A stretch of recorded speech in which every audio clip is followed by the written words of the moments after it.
Hello class, I'm going to do a quick demonstration about how to wash a brush, a painting brush specifically. Okay, so you've got these nice painting brushes. Perhaps you've invested a little money and bought a brush, and you've done your exercise or you've had a session working on your painting, and now it's time to clean up. What do? First thing you do is what you just saw me do. You get the excess paint off the brush. Use a rag, old cloth t-shirt or terry cloth towel. Use the solvent. Remember, the solvent thins the paint. So we get out the excess paint from the brush, and what we're left with is the brush that's stained. And there's paint up in the ferrule of the brush, and we need to wash it so that we get all that paint out. Now there is what's called paint soap. Soap that's made for washing an artist's paintbrush. And you pay about 3 times as much as you would for this little bar of ivory soap right here that works just as well. So you can get a whole pack of little cakes of soap like this for $3. Okay. First thing I want to do is get the soap wet. Notice that I'm wearing my latex gloves. Okay. I'm going to be washing the brush and occasionally scouring it into the palm of the gloved hand. I don't want the paint to be scrubbed into my raw skin, into my exposed skin. The paint is made from things that aren't really that good for your body. Cadmium's not very good for you. Titanium's probably not all that good for you. Barium, all these minerals and whatnot is in the paint. Next thing I'm going to do, I'm going to just get the soap wet, and then I'm going to make small circles on the cake of soap, and you can already see that the paint is coming out on the soap. The soapy water is displacing the paint that's locked into the brushes, into the hairs of the brush, into the ferrule. That's the ferrule, that metal piece right there. We'll talk about that some more at another time. So I'm using the soap and water to displace the paint. You need the soap to be able to do this properly. Some people have used liquid soap. That works okay. I find that having the bar of soap to work better, because I'm actually pushing into the soap. I'm pushing the brush into the soap. I'm pushing soap up into the ferrule of the brush. And soap makes water wetter. Soap breaks the surface tension of water. Okay? So we're able to get the soap all up in there, whereas water alone wouldn't do it. Soap is made out of fats, by the way.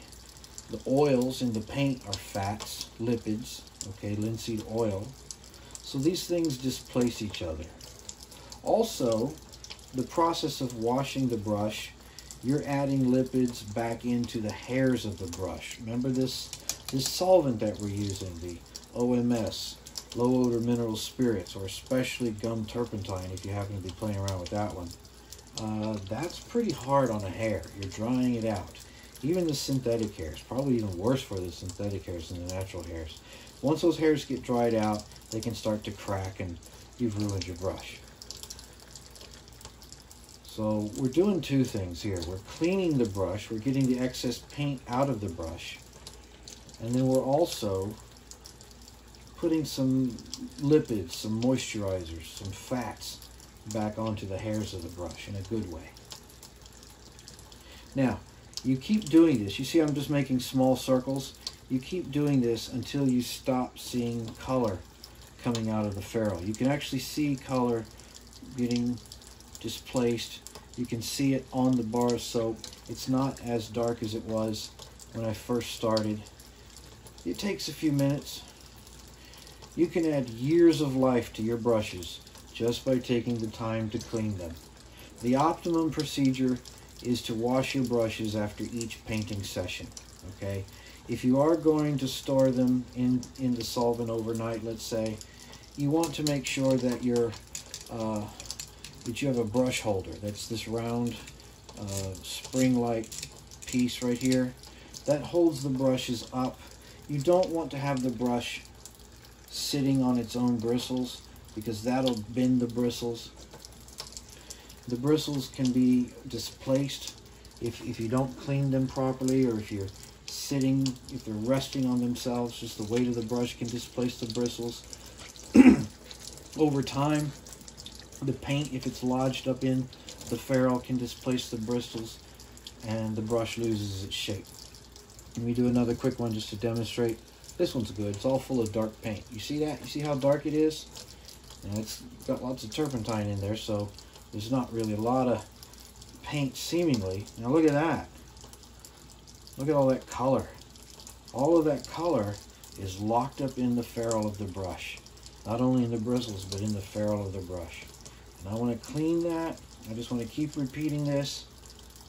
Displace the paint, washing the soap off. Do some more. I'm pushing that soapy solution, soap and water, that's getting pushed up into the ferrule. That soapy solution is displacing the oil, the linseed oil, the color, and the solvent. I've got to clean all of that out.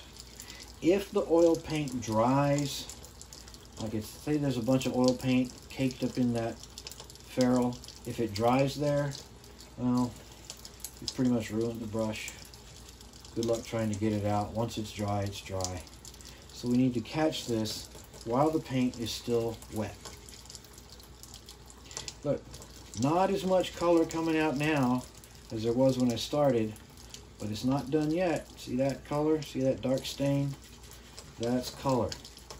That's that black paint we made, that blue and burnt umber mixed together, making black.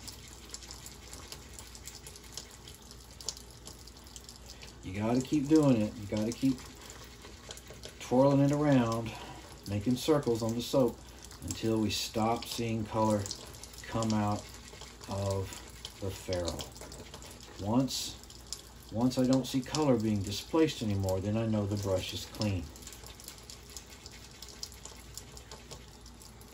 There's about a good 1/4 inch of hair, brush hair, that's locked up inside that crimped ferrule. This is a flat, by the way.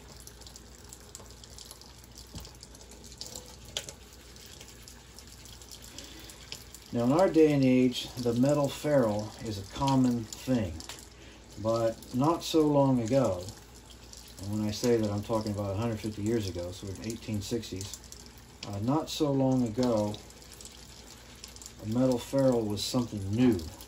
Traditionally in European painting, all of the brushes would have been rounds, and the hairs would have been tied and bound to the handle using string or twine or binding.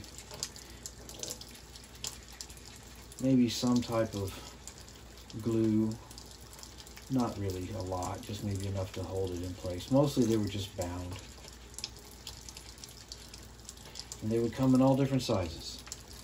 But there were several revolutions that happened in brush technology at that period of time. One was the invention of the hog's hair bristle brush. And that allowed painters to work very quickly, to scour through their paint, to lay paint down in a quick manner, and thus was born French Impressionism. Well, that was one of the contributing factors. The other development, as I said, was the metal ferrule. So now flats were possible. Not only could a brush be round, it could also be flat. And all types of sizes were made. And the people did rejoice. Another invention of that same time period was actually an American contribution. An American, I don't recall his name, but he was an expatriate living in Britain at the time, invented the collapsible metal tube. Prior to that, paints or colors were mixed up by the artist from dried pigments and put into hogs' bladders. A lot of hogs taking place in painting, aren't they? Well, this one fellow decided we need to do something about that. And he came up with collapsible metal tubes. And suddenly, the painter could go outside with his paints. I mean, they were doing that prior. They were doing sketches outside anyway. But certainly made it easier. And then you had the Sunday painter, the painter that would go off on Sunday afternoons. You know, the banker or the lawyer or the stockbroker go out on Sunday afternoons in the countryside and for a day of painting for bourgeois enjoyment. How about that? But it revolutionized fine art. Ferrule, hog's hair brush, collapsible metal tube. And thus we have the clean brush. Inexpensive bar of soap, tap water, and a clean brush. Oh, gotta come down, that was too high. Clean brush, soap, and water. Alright? And once it's all clean, give it back its shape, squeeze out the excess water, set it aside to dry, and we're done. And that's how you wash a brush.